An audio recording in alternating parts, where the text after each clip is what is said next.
Does the Destiny population matter? Iron Banner's back, and our Twitch schedule for the next few weeks is laid out in front of us. All that and more coming up.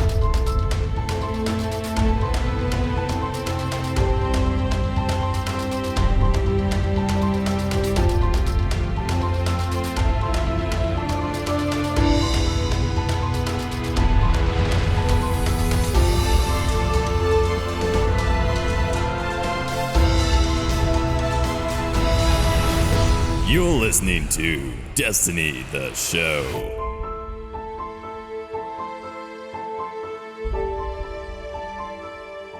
What's up, everybody, and welcome to Destiny, the show. We're on to week 86. I am BBKDRAGOON, joined, as always, by my co-host, Ditty. What's up, dude? How was your week? My week was really good, really busy work week, so I really didn't get to play much Iron Banner. I'm playing today and tomorrow Iron Banner, trying to get rank 3 in a weekend. It's very doable, but yeah, I'm really excited about this show. We tried to dig into the creative vault and pull more stuff out. I played 2 games this week, Destiny and Halo 5. Oh, I thought you meant 2 games of Destiny this week. No. Played way more. It's been a good week. I'm prepping up for the spring update, yo. I might have been on a little bit of a burnout train the last month and a half just because it's been content light, but now I'm diving right back in. I'm leveling the Hunter up. My Titan and Warlock are both high 3s. I think 309, 308 for both of them, but the poor Hunter has just been ignored. So I streamed for about an hour and a half today, leveling up the Hunter. Got to level 38, I think. So nice. Just do tomorrow's bounties, and he should be at 40. And I've got all the marks and a bunch of gear already purchased for it, ready to go. And then I played quite a bit of Iron Banner, which I enjoyed. Did the Nightfall with Sassy. Get this, my reward was an emote from the fall. I got the Booyah emote, which... I don't know, man. Which was not your reaction to that Nightfall. No, yeah. Sassy's in tears laughing so hard, and I'm just sitting there looking at the screen going, really? Really? But I don't know. It's kind of a cool reward, right? That's how I felt when I got my 16th hard light on stream. The highlights on my YouTube channel. Throws controller at the screen. Been enjoying Iron Banner, to be honest with you. It's a pretty good event. Clash is Clash. Shorter matches I like. It's not as reliant on using teammates, but I do miss control sometimes. Is that hypocritical of me to say? Well, see, you made a Warlock, so you're used to Nova bombing people on points. You need a target. I need to know where they're going to be. And that's what the control points are. The little cages you just kill everybody in. I prefer Clash because I usually play solo. I usually don't play with teammates, and Clash is it's easier to be a lone wolf in Clash, I'll be honest. Getting to play with some friends, some clanmates. It's been a good Iron Banner so far. I'm going to continue on. So in the news today, we're going to talk about the Twitch schedule, which outlines basically in 3 weeks, we're going to be getting information about the spring update, which lines up with some of the April predictions. It's not just us who's predicting that, Ditty. I don't know if we can claim in a DTS prediction for the April release of spring update, because it's pretty much like everybody. Yeah. I feel like if we threw a date out, a release date for this fall expansion, that would be DTS prediction quality, like the actual Tuesday, because it's coming out on a Tuesday. I'm pulling up a calendar, so give me a second. Oh, drum roll, please. After we talk about the Twitch schedule, we'll talk a little bit about Iron Banner, some of the connection versus skill-based matchmaking posts that went probably under the radar. Deej has been posting them on the Bungie forums. They don't always get a big blog or some sort of tweet from them. And then we'll dive into Destiny's population stats, that completely murky water that is ridiculous how their PR has totally avoided saying how many people can currently play the game at one time. Actual seeing some counter. All right, Ditty, did I give you enough time? What's our prediction? April 19th. A couple days after my birthday. April 19th. That's why. Okay. Well, let's take a stab at the fall expansion then. What Tuesday is it coming out on in September? Oh my gosh. Okay, I wasn't prepared for that one. Hang on, I got it right here. Second week in September, I bet. Second week in September? Well, what do you think?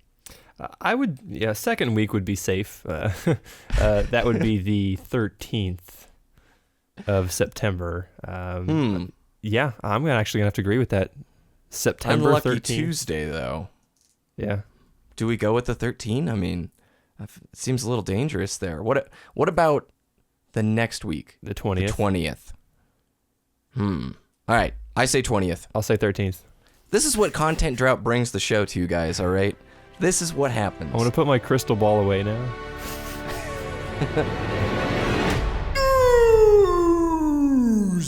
This week at Bungie brought us not a whole lot of news except Twitch schedule stuff. Wednesday, March 2nd is the first of their broadcasts from the new Twitch studio at Bungie headquarters, and it's a ride-along with senior artist Andrew Hobbs and senior designer Brian Frank. Where are they taking us, Ditty, and what are they talking about? Taking us aboard the Dreadnought, and they're going to give us tours of Oryx's inscrutable loot-filled fortress. There's your Luke Smith line. I love the artwork within the Dreadnought. I was doing the Alt Hunter leveling today, and the very first Dreadnought mission, when you look up at the destroyed stuff and the meteors, the artwork in this game is off the scale. I have such an irk with that first Dreadnought mission, because when you spawn in, you're facing directly off the platform. And as habit, I immediately click sprint to run forward before you can actually see anything on the screen. So whenever I play that mission, I just immediately fall off the map every single time because I forget. You're like checking your Twitter and you're just like, oh, why'd I die? I don't know. I think it was a great idea to do that because you look up and you do the jaw drop moment of like, oh my gosh. I was talking this week with some other players and we all felt like Destiny is one of the best looking Xbox One and PlayStation 4 games, even to this date. And what's insane is they've built this game to actually run on PS3 and the 360. Can you imagine if they don't have those restrictions, what kind of artwork we're going to see in the sequel, if it's next gen only? I'm dreaming 60 FPS Destiny 2. Here we go. You mentioned that the following week, the next stream is going to be with the audio team. Is that right? Yeah. I'm really excited to see who they bring on for the audio team because some of the compositions in the Taken King soundtrack are so good. And I'm working on some more arrangements for the Taken King soundtrack. A couple, like the first 2 tracks. I forget the names of them. For new listeners, what kind of arrangements have you done in the past just to catch people up if they've not, seen your last one? I'm doing percussion arrangements as I'm a percussionist. So marimbas, vibraphones, that kind of thing. Really no xylophones. But the one I have published on YouTube is a Halo 4 song. It's called Solace. One of my favorites from the Halo 4 soundtrack. I arranged a percussion ensemble for that. Then I recorded myself playing every single part, and I put it together in a video, put it on YouTube, and it's really nice. You got to get on the Destiny one, man. I'm telling you, that's movie of the week right there. I have Mara's theme written out. I just need the means to record it. Got to get the cameras, got to get the mic technology put in place. So after March 2nd, we have March 9th, and then the following week, we're doing some sort of stream with members of Clan Resolute. I'll quote here from the update. For anyone who is a member of a clan or has been curious about joining one, this will be an interesting conversation about the teams that unite gamers in tactical excellence and friendship. And of course, we'll be playing the ultimate team activity in Destiny, Rift. I'm going to make a prediction here that they're going to bring out some of the members of Team Resolute, maybe M-Tashed or Pope Bear, Mesa Sean, True Vanguard. The clan is one of the most organized in Destiny. It's a PlayStation 4 clan. They have about 100 members, have their own website. You have to apply to get in. It's a very tight-knit community that takes itself seriously in terms of, they have a full spectrum of from casual people to extremely good PvPers, excellent PvEers, but it's a family environment. If you go and visit their website, you look at their code of conduct, they're as organized as some of those World of Warcraft clans like a Method or a Paragon, where it's not just about, hey, these are people to play with. It's creating and fostering a community of people who can do positive things, whether that's volunteering for events, showing off, the potential of how clans can act towards other players within the game. I'm really looking forward to that stream the most because that's the first time I think we're going to see community members being either talked to through like Skype or some voice program, or they're actually going to fly members in to broadcast right on stream, Yep. So that's the schedule of streams starting with Wednesday, March 2nd, then March 9th. March 16th is the stream with Team Resolute, and the final paragraph from the weekly update regarding the Twitch streams is the content roadmap. And I quote, "We'll have more to say about that bespoke update slated for spring later." And that, I'm going to assume, is either going to be Wednesday, March 23rd or Wednesday, March 30th, when they're going to do a stream talking about that. They mention again that stream will discuss a significant light increase, a bunch of new gear to earn and equip, and new challenges for PvE players seeking some more fun experiences and replayability. That replayability line, Ditty, we think it's challenge modes for VoG and CE, don't we? Yeah, I would say that's a pretty safe bet. And they said replayability with Prison of Elders too, so let's just keep that in mind. I also think that it is going to be the second date you spoke of. I think it's March 30th. Gives them a week off. In the past, they have done like 3 weeks of streams. They took a week off and then they dropped the bombshell. So because I think in those 3 weeks, that week off they get, they'll talk about what they talked about the last 3 weeks. And it gets the visibility of Bungie on Twitch up. You've got those 3 weeks of streams, then people are seeing, hey, the Destiny category's got like 80, 90,000 people watching this one broadcast. I don't know how many it'll be for the ride-alongs or the Team Resolute interview, but I assume it's going to be pretty good viewership. Probably not the same as a reveal. I was overshooting there with my estimate, but gives them a few weeks to get some visibility, and then boom, drop the bomb, dropping the hammer. Big event later this year is coming out, Ditty, and you mentioned this in the show notes. What is it? DestinyCon 2016. King Ithalion's putting it on. It's a convention for Destiny fans and lovers and stream lovers. August 27th, 2016 at the Florida, oh my gosh, totally forgot, Florida State Fairgrounds in Tampa, Florida. And entry is only $10 at the door for attending the event. That's awesome. This is all very new. We haven't gotten a full press release, but it does on their website show some of the streamers who will be there. Professor Broman, More Console, King Ithalion, obviously, Leah Loves Chief, K-Magic 101, Mr. Fruit, and I'm imagining plenty of the Destiny community is going to be there, by the community, for the community. King Ithalion and the crew ahead of the curve putting this together. Destiny is going to grow, and it's already huge. We're big enough to have one of these things. And it's cool to see that the community has got their foot in the door as the ones putting it together first, right? Yep. Shirts are available as well on the website. Yes. And that website is destinycon.net for more information. And the shirt's pretty cool. And the proceeds, I believe, go to St. Jude, if that's what I was reading correctly on their Twitter, like all post-event proceeds or something like that. So, yeah. And to get into the event, I think is like $10 for a ticket, right? Yep. $10 at the door. All right. Are we going to be there? Maybe. If we make enough this year for airfare. Work harder, Ditty. We gotta work harder. Work for that $10 entry fee. That was like the $600 plane ticket and hotel stuff. But bills. Post college students, everything is like, man, that lunch is like $9. That's like a lot, you know? Yep. It's time for the regular check-in on Old Iron Banana. I've been enjoying it this week. I wanted to ask you, what's your favorite map? What's your least favorite map? Because for me, I'm sick of Cathedral of Dusk. That map needs a freaking shuttle just to get to the middle of the map. It's like I have to ride a bus. I should be able to pull out my Sparrow. That map is so stinking big. You know, I'm a huge fan of the classics, the vanilla maps. Rusted Lands just sticks out in my mind. I really love Rusted Lands. Because it works really well for Clash and Control in Iron Banner. My least favorite map is Cauldron.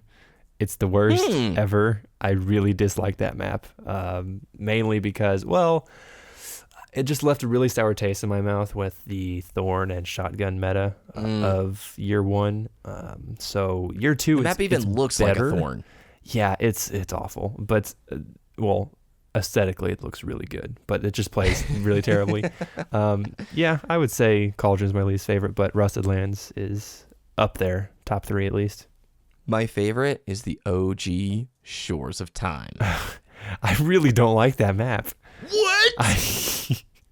For Control, specifically Control, because if you spawn C, you get those icebreaker campers just spawn sniping. It's terrible. For Clash, it's pretty good. Over on the Bungie.net forums, Deej made a post talking about the connection-based matchmaking algorithm that's in place. On February 23rd, Deej writes, Iron Banner is live. As you enter The Clash. To impress Lord Saladin, you'll experience the same new and improved matchmaking settings that were present in Control over the weekend. The emphasis is focused on connection quality. There are still minimal filters in place to shield the casual from the hardcore. The technical quality of the match is our primary concern. Damage Referee is also online. Get in there and play. Let us know how it feels. So Deej has been actually doing these little posts on the forums for a couple of weeks now, and players might have missed it. I've put in about 4 hours into Iron Banner so far.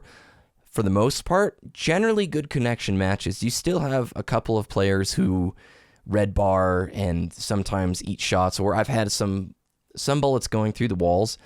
I would say it's an improved experience from a couple months ago. Certainly. The Damage Referee stuff, though, is interesting. It depends on who I'm gunfighting. If it's like a green bar fighting a green bar, then I feel like it's snappier in terms of my shots. When it connects with him, I watch his health bar deplete at a similar time frame. Instead of sometimes, like, I don't know if you've had this experience where you shoot somebody, you die, and then they die as your shots like reach him. It's almost like you're dying as the shots come out your gun, kind of a feeling. Yeah. Less of that. It's a hard thing to describe. Let's talk about legacy items for a second here, and items that persist over time. You brought up this point, and I think it's worth mentioning here again. What is it that you wanted to use and you no longer can? So I've voiced my distaste for the Hunter class item for Year 2 Iron Banner, just the wolf head. It just looks unappealing to my eyes, and I really, really, really like the Year 1 Iron Banner cape. I loved it since the beta. I wanted to use it in Year 2 Iron Banner, but I can't because the light level is so low. Since Iron Banner persists throughout Destiny, it would make sense that we would be able to use Year 1, Year 2, Year 3 Iron Banner gear in Year 5, 6, 7 of Destiny. You know, I want some player in Year 8 of Destiny to be like, wow, where did you get that cape? And I'm like, I played in the first Iron Banner. That's where I got it. It's like a season thing where you look at that piece of gear and you go, wow, that guy got that title because he played in the first season. Or when they see that cloak in 2 years, they go, no way. I wanted one of those. That guy is an old school player. Yeah, exactly. It creates this prestige around the items and the desirability, and I want that, because when you play the Iron Banner, you know, yeah, a lot of people look the same because they have to wear the class item, the shader, the emblem to get that increased rep gain. Or people just don't care and they wear whatever they want, like I do nowadays, because I just dislike that cloak. But it puts me at a disadvantage for ranking up because I play less and I'm losing out on that experience as well. Well, I see no harm in it being a class item, like legacy items being aesthetic, like visual items, like a class item. If you keep it from Year 1 and you allow the light level for Year 2 to be for that item, I don't see any harm in that. If it's raid gear, I understand why they nuked CE and VOG gear and why they said, hey, this stuff is so good, none of you guys used our House of Wolves weaponry. I get those choices, but legacy items in general is something Destiny could absolutely benefit from. I know you have your beta emblem. I have my beta emblem. I don't necessarily think that emblem looks very cool, but when I see somebody using it or when I pull mine back out, it's this cool feeling of like, yeah, I remember going to the moon for 4 hours or whatever they opened it up for. Yep, exactly. So legacy items, make it happen. Yeah. Do you think we could see Aphrodite's spear Year 2? Ugh. Oh no, please no. Please, Guardian, let me help you. If you come looking for wise words, I shall try, but I ask you to turn them to action. All right, Destiny population. It's a stat that's never been published. We don't know how many copies of Destiny have been sold, but I think it's interesting to hear how many registered users there are and all the different ways that Activision tells us players are engaging with the game without saying, here's how many people are online right this very second. So the earnings report that came out 3 weeks ago that was the precursor to us finding out about the spring update said this: Activision Publishing's Destiny achieved record digital attach rates on its critically acclaimed The Taken King. Destiny's 25 plus million registered users have logged nearly 3 billion hours playing the game. Now that was from 3 weeks ago. Back in October, how many people were on daily, Ditty? It was around 3 million, right? 3.2? Yeah, 3.2? Yeah. Wow. a lot of people daily, but since then we've seen the amount of registered users increase, and we keep getting these like totally intangible numbers like they have played 100 million hours of Destiny by the end of the first week. How is anybody supposed to like picture that or quantify that in their head? I feel like that is so straight up investor talk where they're like, oh, 100 million, oh, that's good. That's good. They're playing the game right there. Oh, man. How many times the average player has played? The average player has played Destiny 20.9 times, and that was in the first month. Like, who's polling that stuff, right? Yeah, exactly. It's just random numbers like that make it sound super impressive, but they really don't mean anything. I mean, if you do like how many times, like how many hours an average person plays on Destiny a day, and it goes down like to 3 or 4 hours a day, but that's still a pretty good chunk of time for a weekly. Fast forward to House of Wolves, and we get how many hours people were still playing and how many Game of the Year awards it got. So back when House of Wolves was coming out, this was May of 2015, Destiny continues to have strong engagement with active players playing about 3 hours per day, along with the strong digital sales and expansion attach rates. Additionally, Destiny was awarded Game of the Year by the British Academy of Film and Television Arts, a prestigious addition to the 31 Game of the Year awards that Destiny has been honored with to date. And then November of that same year, so this is after the Taken King, we found out that there are 25 plus million registered players. And that's, I think it was November 2nd, they were saying that day one downloads broke PlayStation records. Day one engagement saw the highest number of active players in Destiny's history. Daily player engagement is now well above 3 hours per day. So, after The Taken King came out, they hit a population peak. We know that in October, right after Vanilla Destiny launched, there was about 3 million people playing daily. So it would have to be more than 3 million when The Taken King first released. Throwing out an estimate, I'd say probably 4 million. I don't think it's much more than vanilla, yeah? I would say maybe 5. It would probably peak around 5. But right now, obviously, it's going to be way less. But about a month or two after Taken King launched, yeah, I would say 3 to 5 million. I'm going to link a Kotaku article in the show notes that has like 30 of these little metrics of like how long people play and how often it's been downloaded, blah, blah, blah. All of these don't say how many copies have sold, and they don't say what the current population numbers are right now. I find this very interesting because at the same time, Blizzard is no longer reporting subscriber numbers for World of Warcraft. Last quarter, like the end of 2015, was the very last time they were going to report subscriber numbers because it's been on the decline since Warlords of Draenor, and it affects market sentiment.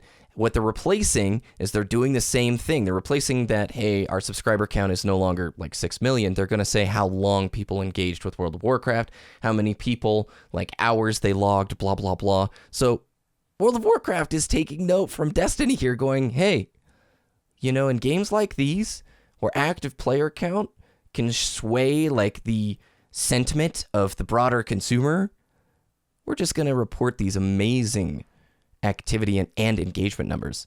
Now, I'm not doing this topic to suggest that Destiny doesn't have great numbers. Like, it's still ridiculous population. You get to add all 4 consoles together and you're like, dude, Destiny is very impactful. What do you think about the 25 million registered players?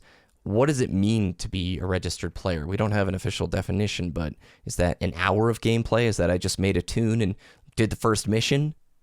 Yeah, I would say made a character and played through the first mission. I think that would be a registered player. Or even started the first mission. They don't even have to finish it. As soon as that character is created and that account touches Destiny's servers, it's created on their servers. Oh, registered player, right there. We have it.